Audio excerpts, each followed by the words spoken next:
Assalamualaikum warahmatullahi wabarakatuh. Halo kawan, berjumpa kembali bersama Boxem, channel yang siap menyajikan informasi seputar dunia MotoGP serta sinematik story pembalap.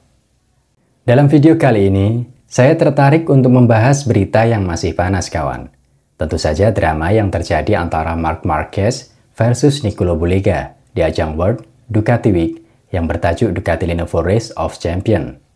Kemudian pernyataan yang cukup mengejutkan dari seorang Pecco Bagnaia yang memperingatkan calon teammate-nya di musim depan, yaitu Marc Marquez, bahwa Psy-War atau perang psikologis tidak berlaku baginya, serta tantangan terbuka dari Pecco kepada Marquez untuk musim depan dengan amunisi yang sama, yaitu Desmos edisi GP25.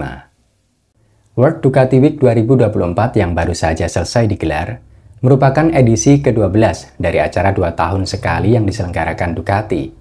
Dalam acara kali ini, Ducati memperkenalkan produk motorsport baru mereka, yaitu versi all new dari Ducati Panigale V4S 2025, yang rencananya akan mulai dipasarkan pada September nanti. Di mana formula terupdate dari Ducati tersebut akan menjadi senjata baru bagi pembalap mereka di ajang World Superbike musim depan. Acara yang bertajuk Ducati Lenovo Race of Champions tersebut sebenarnya merupakan acara have fun race. Namun ada apresiasi untuk peraih podium 1, 2, dan 3 untuk 3 pembalap terbaik penunggang all new Panigale V4S di acara yang digelar di sirkuit Misano Marco Simoncelli tersebut.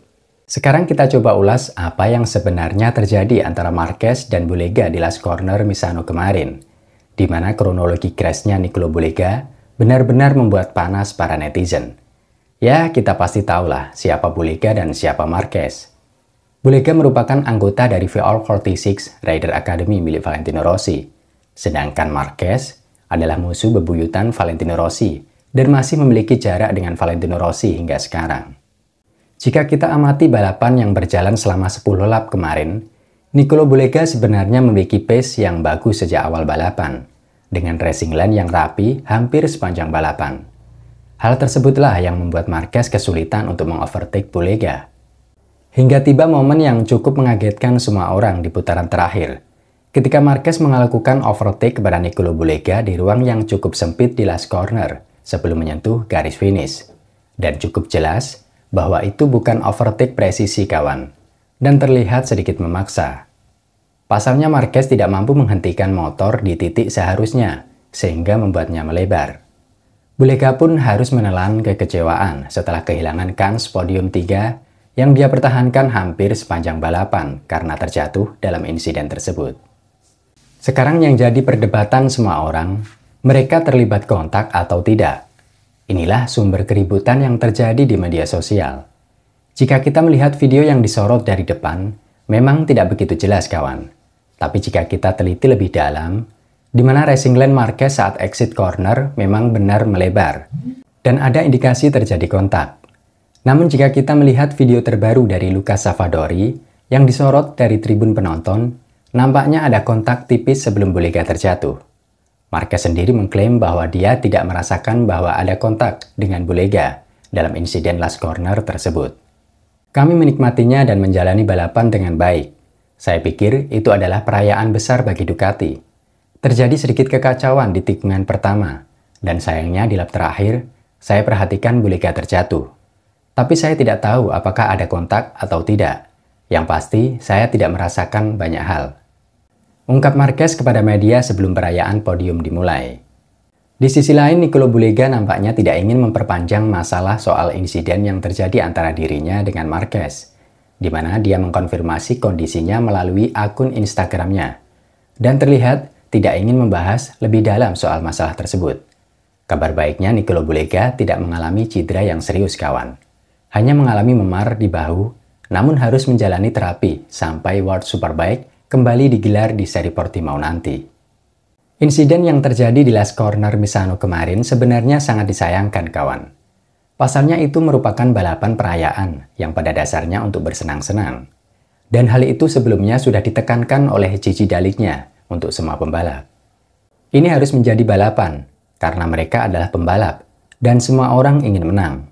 Namun ini juga harus menjadi balapan di mana semua orang bersenang-senang, tanpa terlalu memikirkan hasilnya.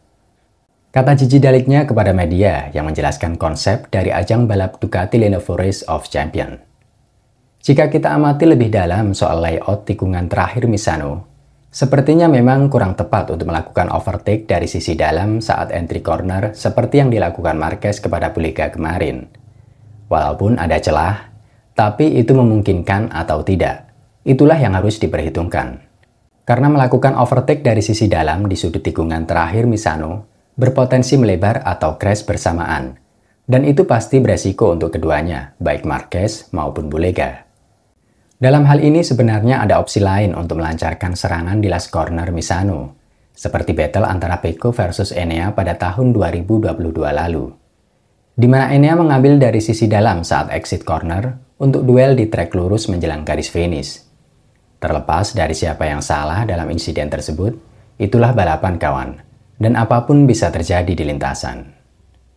Dan pada akhirnya balapan intern Ducati tersebut ditutup dengan kemenangan Pecco Bagnaia secara back-to-back di ajang Ducati Race of Champions, diikuti Andrea Iannone yang sukses finish kedua dengan penampilan impresif yang ditunjukkan mantan pembalap MotoGP yang tahun ini kembali membalap di tim Go11 Ducati World Superbike.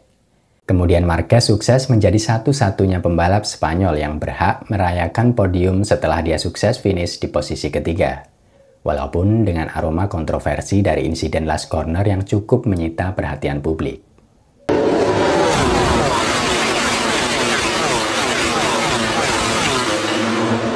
Tidak sedikit yang berharap dan menebak bahwa Marquez tidak akan butuh waktu lama untuk memenangkan balapan di atas Ducati. Namun faktanya, selama 10 seri balap yang sudah berjalan musim ini, Marquez masih belum mampu meraih kemenangan. Memang ada faktor adaptasi dan kesenjangan spek motor antara GP23 dengan GP24, yang mungkin menjadi faktor terhambatnya Marquez meraih kemenangan di atas Ducati sejauh ini. Namun alasan itu tidak lagi berlaku kawan untuk musim depan, di mana Marquez akan memiliki motor yang sama dengan Pecco, yaitu Desmo Sedisi GP25, serta Fabio Di Giannantonio dari tim milik Valentino Rossi, yang juga mendapatkan fasilitas yang sama mulai musim depan. Dan melalui wawancara Pecco dengan salah satu media luar, Pecco secara terbuka menanggapi perspektif liar yang muncul soal kekalahan Marquez darinya musim ini. Mark bersama Ducati akan menang.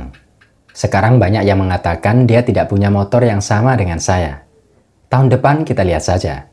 Sekarang saya lebih kuat dari Mark. Jadi kita lihat saja nanti.